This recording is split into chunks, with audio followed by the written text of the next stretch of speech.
মাননীয় প্রধানমন্ত্রী, সম্মানিত সভাপতি ও উপস্থিত সুধীবৃন্দ, ইহার চেয়ে হতেন যদি অনেক কিছুই তো হতে ইচ্ছে করে, কিন্তু বাবার অত্যাচারে কি কোনো কিছু করার বা হওয়ার সত্যিই জো আছে? এই তো কদিন আগে বাসার সবাই মিলে নাটক দেখতে বসেছে।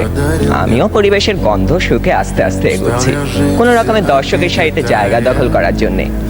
অমনি বাবা গুরুগম্ভীর কণ্ঠে আদেশ জারি করলেন, দুদিন পরে তোমার পরীক্ষা, এখন তোমার এসব নাটক ফাটক দেখা চলবে না। কি আর করা, দরজার চৌকাঠ থেকেই ফিরে যেতে হলো। যেতে যেতেই শুনতে পেলাম নাটকের ছেলেটি তার বাবাকে বলছে, আমি এবার পরীক্ষা দেব না। ইস, আমি যদি এমন করে বলতে পারতাম, এই নাটকের ছেলেটির মতো হতাম। কিন্তু এই তো শুধু নাটকেই সম্ভব। আবার স্কুলের কথাই ধরুন না কেন, সব সময় পরীক্ষা লেগেই আছে।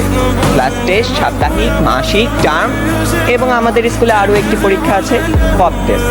অর্থাৎ বলা নেই কওয়া নেই, স্যার ম্যাডাম ক্লাসে এসে দুম করে বললেন, তোমাদের পরীক্ষা নেব। কি জ্বালা, এমনিতেই পরীক্ষার ভয় বাঁচি না, তা আবার এই পপ টেস্টের ভয় রাত দিন কাঁটা হয়ে থাকতে হয়।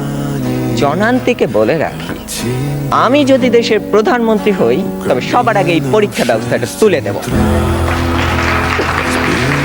এরই মধ্যে একজন বন্ধু ইশারা করলো, এনেছি। বুঝতে পারলাম গতকাল তাকে হুমায়ুন আহমেদের বোতল ভূত বইটা আনতে বলেছিলাম।